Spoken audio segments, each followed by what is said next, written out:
Pessoas, como é que vocês estão? Meninos e meninas que me dão a honra da sua presença aqui. Para quem não me conhece, muito prazer, eu sou Nadia Araújo e estou aqui toda semana contando aqui os casos de relacionamento virtual entre as brasileiras e os boy magia das Arábias. E hoje eu quero contar a vocês aqui um fato que ocorreu comigo, tá? Esse fato aqui, quem me inspirou a contar aqui pra vocês, e presta atenção que isso é informação nova, tá? Eu nunca contei isso aqui no canal, presta atenção. Foi o texto de Silvia Bassi, lá do Turquia Sem Véu. Eu até postei esse texto dela aqui no canal. Vou deixar em algum canto por aqui o vídeo, dá uma passadinha lá. Mas enfim, vamos lá. O trecho que ela fala, o trecho que me inspirou isso aí, foi essa parte aqui. Fase 3. Fotos no aeroporto, no dentista arrumando os dentes podres do patrão, na mesquita. Minha gente, eu li isso aqui e eu me vi nessas palavras, porque comigo aconteceu exatamente desse jeito aqui. Quando eu cheguei lá no Egito, foram altas fotos no aeroporto e eu fiz questão de postar as fotos nas redes sociais da época e tal. E essa coisa aqui, de no dentista arrumando os dentes podres do patrão. Onde é que eu me encaixo nisso aí? Bom, o ex-marido egípcio não tinha dente podre, graças a Deus, o negócio não era tão feio assim. Mas em relação à saúde, tinham dois detalhes da vida dele. Primeiro detalhe, presta atenção, que é informação nova, tá? Não contei isso aqui não. O ex-marido egípcio era diabético. Olha, onde eu fui amarrar meu camelo. E o pior do negócio é que eu sabia que ele era diabético. Pois é. E o diabetes dele era num nível já alto. Ele tinha que tomar 2 insulinas injetáveis por dia. Pensa, eram 2 furadas por dia que aquela criatura tinha que levar para colocar a insulina. E no caso dos dentes aqui, o que acontecia? Ele fumava muito. Você não está entendendo? Ele fumava muito. E eu também sabia que ele fumava muito. Eu também sabia. Mas mesmo assim eu amarrei meu camelo lá, naquele deserto. E o fato dele fumar muito leva ao quê? Os dentes não eram aquela coisa que você olha e diz, ó, que sorriso maravilhoso. Não. Os dentes dele, como a maioria do povo, eu não vou dizer a maioria, mas eu vi muito lá no Egito, os homens lá têm um dente meio amarelado, porque eles fumam muito, minha gente, fumam muito. Na época que eu fui pra lá pra casar, eu cheguei a ver crianças, tipo 16, 17 anos, fumando. E no caso do meu ex-marido egípcio, ele começou a fumar muito cedo. Eu não lembro exatamente a idade, mas foi na adolescência dele. E o pai dele fumava, então ele se espelhou no pai para começar a fumar. Ninguém lá não tem, não sei se tem hoje em dia, mas na época que eu tava lá, não tem esse negócio de cuidado com a saúde, cuidado com câncer no pulmão. Não, o pessoal lá fuma e fuma lindo. Então, por ele fumar muito, os dentes dele não tinha aquele cuidado nos dentes. E eu não sei se isso é a realidade absoluta do Egito, mas por onde eu passei, eu observei que o pessoal não tinha cuidado com os dentes, não tinha aquele cuidado de escovar os dentes a cada refeição. Tanto que eles lá ficavam achando estranho que toda refeição que eu fazia, eu escovava os dentes. E eles ficavam com aquela cara de... Porque, pelo que me pareceu, eles não tinham essa prática lá. E também, na época, ele tinha 2 sobrinhas, que na época as meninas deveriam ter, sei lá, 5 e 8 anos, por aí. E a menorzinha, que tinha 5 para 6 anos, ela tinha muito dente cariado. E eu ficava assim, minha gente, como é que a menina com essa idade tá com os dentes desse jeito? Ninguém leva essa menina pro dentista não, para cuidar desse dente. E quando eu fui, eu observei que o ex-marido egípcio tinha um dente meio mal assombrado. E eu falei, Vi, vamos arrumar isso, né? Lá no Egito ainda. E lá no Egito, eu fiz que ele fosse ao dentista para arrumar lá o tal dente e tal. E ele foi. E eu lembro que na época foi uma fortuna para os padrões dele para arrumar esse dente. Então daí foi que eu vi assim, ligar uma coisa a outra e imaginar, poxa, eu acho que eles não têm esse cuidado de tratar dos dentes porque é um custo alto. Mas tá, passou. Aí vamos vir pra cá pro Brasil, né? Tá. Minha gente, vocês não têm noção. Hoje eu fico imaginando o que seria de mim hoje se eu ainda tivesse casada com ele. Eu acho que eu viraria uma enfermeira particular, porque misericórdia. Quando ele chegou aqui ao Brasil, a primeira coisa que eu tive o cuidado foi de levá-lo a um médico para fazer um check-up em tudo. Eu, sinceramente, eu nunca fui de cuidar muito da minha saúde. Mas quando ele chegou aqui, eu tive esse cuidado com ele. Por quê? O cara já era diabético, então era uma coisa séria. E assim, eu fiquei com medo de repente dar alguma coisa aqui no cara e tal. Enfim, vamos pro médico, minha gente. Você não tá entendendo, não. Essa criatura foi para vários e vários médicos de várias e várias áreas da vida, que vocês não têm noção, não. Foi para médico que tratava do diabetes, foi para dentista, se ajeitou, organizou tudo.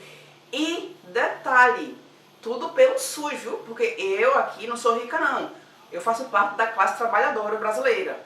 Então eu não tinha dinheiro para estar com ele em hospital particular, não. Não tem nem para mim, mais para ele. E ele ficou encantado com os hospitais públicos daqui. Eu lembro que na época ele ligava para a mãe dele e ficava dizendo que os hospitais daqui eram muito bons e que os médicos eram tal e não sei o que e tal. E eu pensava, meu Deus, a gente brasileiro não tá nem aí, né, pro SUS. A gente fala que é uma bosta, que não presta, que é isso, que é aquilo, enquanto ele estava super encantado. De fato, muitos dos hospitais que a gente foi eram hospitais tudo certinho, apesar de ser público, mas eram organizados. E aí aqui, levei para o dentista, ele fez um tratamento geralzão nos dentes dele e levei para o médico lá que trata lá do diabetes dele. E, minha gente, pensa que tinha que comprar, meu Deus do céu, olha quando a gente tá apaixonado, só faz merda, tinha que comprar a insulina dessa criatura, porque se não tivesse a insulina, o cara é capaz de entrar em coma, e tinha que ter insulina. Quando ele veio do Egito, ele trouxe uma quantidade de insulina, mas obviamente que ele trouxe uma quantidade não foi muito grande, e chegou uma hora que a insulina acabou, teve que comprar.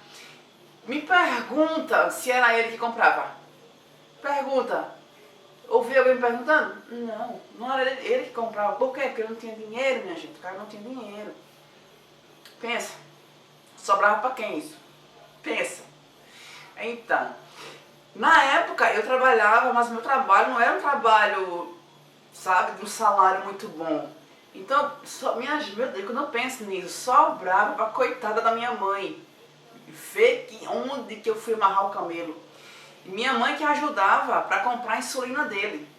Por sorte, providência divina, tinha uma pessoa da minha família que é médica. Então ela tinha acesso a projetos do governo, a coisas lá no hospital, que viabilizava algumas vezes, quando dava, essa medicação para ele. Então, às vezes o governo pagava e tal, então conseguia através dela. Mas quando não conseguia, tinha que comprar, e não era barato não. Não era barato.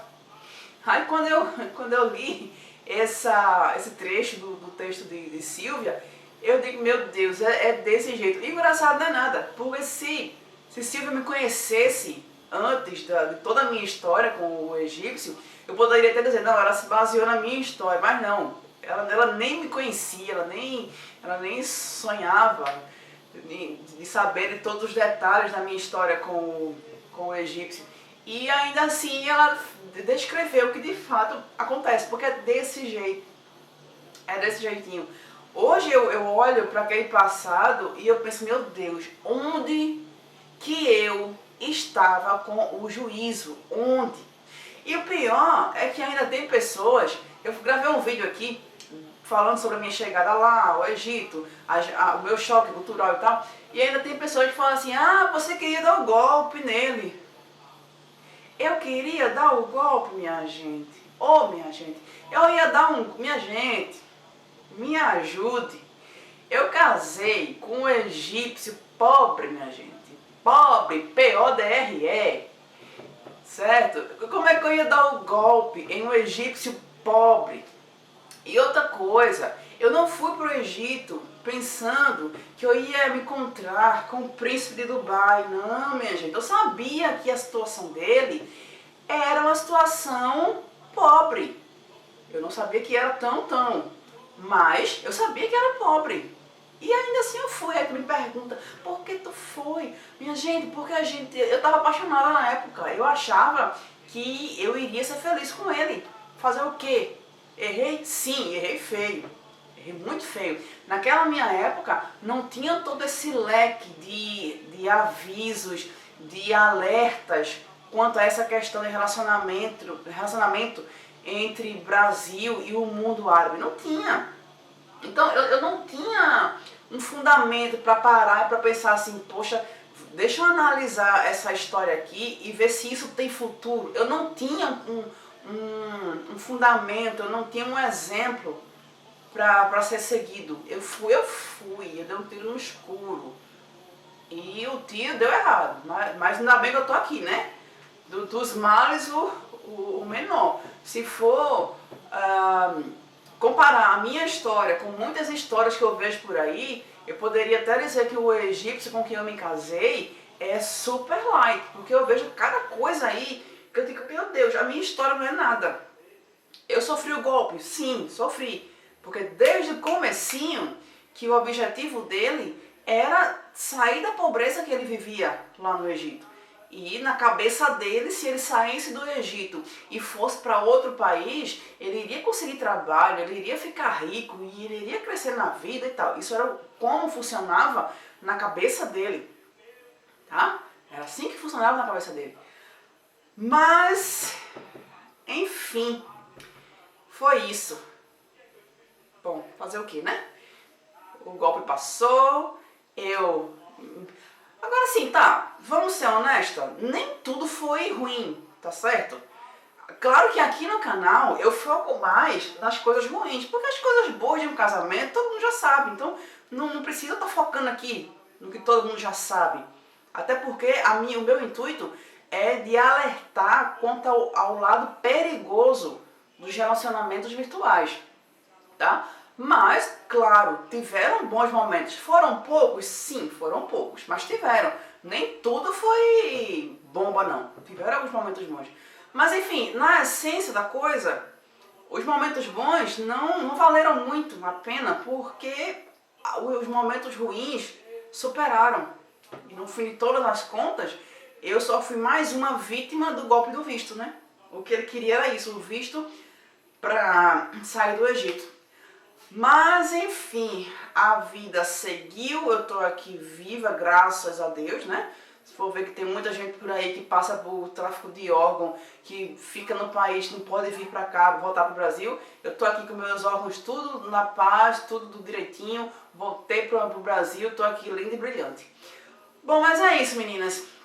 Fiquem aí com mais uma informação da minha história. Muito obrigada a quem acompanhou até o final e vamos trocando ideias. A gente se vê no próximo vídeo. Tchau!